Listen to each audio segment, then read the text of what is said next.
it's me. I'm back.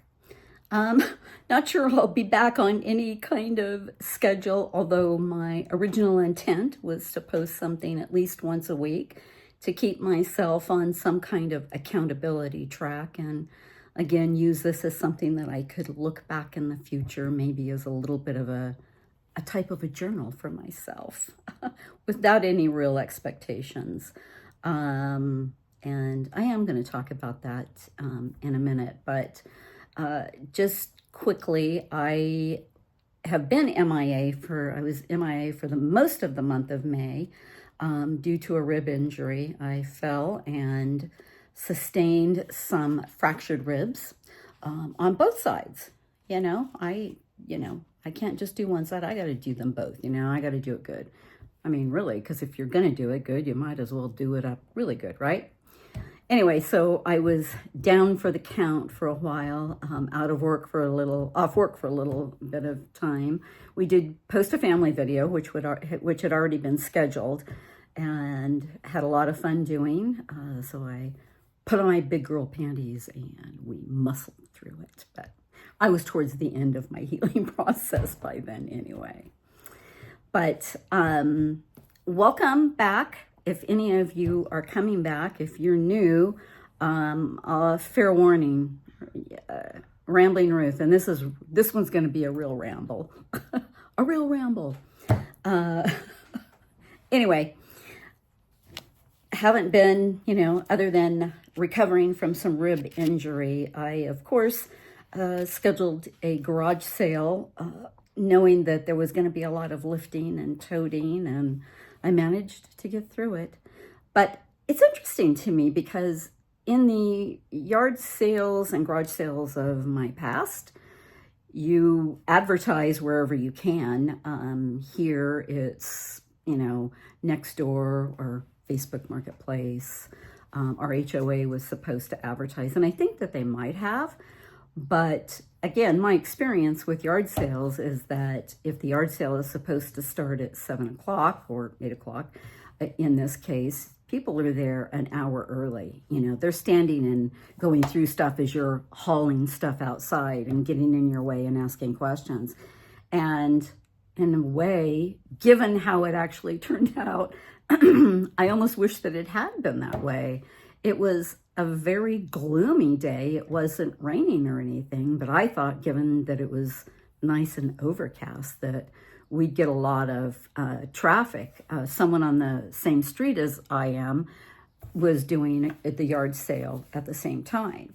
And she did do some social media advertising, as did I.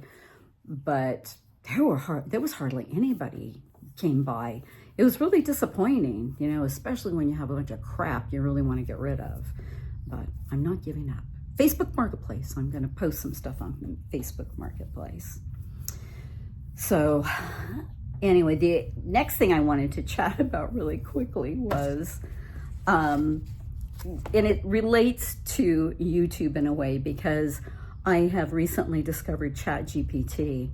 And I love ChatGPT, and I know it's been around for a while, and probably you're all going, what, really? Really? But I'm always late to every party. So, but I use ChatGPT for, all kinds of things, even at work. If I'm struggling coming up with, writing some meeting minutes or something, and I'm struggling coming up with exactly how to phrase something, oh, good old ChatGPT to the rescue. But today, I swear I had a fight with ChatGPT. I mean, if ChatGPT was a person, I probably would have decked it, him, they, whoever.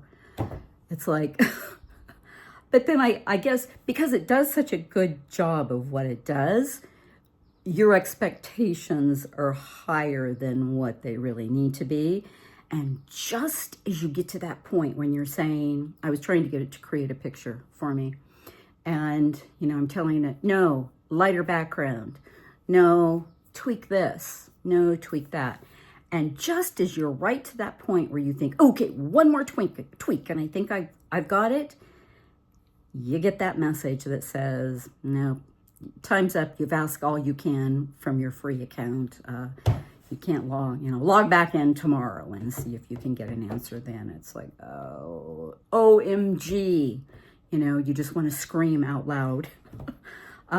So, it's like with anything else, nothing really is free. They always want you to subscribe. So ChatGPT, here I come. But it made me think a little bit about how useful ChatGPT can be for anything and everything. But really, for somebody who is pretty unknowledgeable about YouTube's, ChatGPT could really be helpful. And so it made me start thinking about different ways that, I could probably use ChatGPT, helping me come up with the name of a thumbnail, etc. And then it made me start thinking about why I started this channel. So I'm circling back to something I said in the beginning, how I initially started this channel. I reinvigorated it this year. As kind of a commitment to myself to follow through on something, maybe as a kind of a living diary, a journal, maybe try to impart some wisdom that could be helpful to others out there, who knows. But again, Rambling Ruth, right? And I have said from the beginning that I didn't care if anybody subscribed. I didn't care if I got likes or comments or anything. But I started to change my mind about that a little bit. I think it's making me feel, I'm not somebody who gets on there and looks every day. Quite frankly, my youngest grandson usually is the one that tells me, Grandma, you now have, X number of subscribers. And trust me, that number is going up very slowly.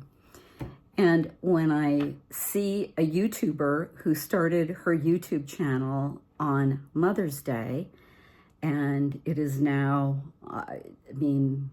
less than a month from Mother's Day, and she already has close to 1,000 subscribers, and her videos are getting 1,700 views and likes. It's like, and the stuff that she's posting isn't like rocket science. I'm not going to subscribe to her. I'm not really interested in the kind of, I watched it just purely because it was like, what could she have to say about this topic? Anyway, I'm sure that there are people out there who, are interested and want to hear what she's talking about. But when I saw that, I was like, there was nothing special about her or truly engaging or anything. And it's like, how is it that she's there and I'm still here with, just a very, very few subscribers, hardly any likes, and no comments to speak of. And I do know that that's the algorithm that YouTube bases on how they might put your videos out there for other people to watch. So it made me feel like, not that I want to completely change my mind. I know I couldn't possibly get rich off of YouTube, but it would be nice to know that maybe some people are subscribing and liking, and that maybe something I'm saying has touched somebody in some way. But anyway, all of that to say, why aren't you liking? When you're watching, why don't you like? It doesn't matter whether you're watching on your iPad, your phone, the TV, you can like a video. Is it just that you don't care? Hit dislike. I think dislike lumps into the same category as a response. So it doesn't matter, like or dislike.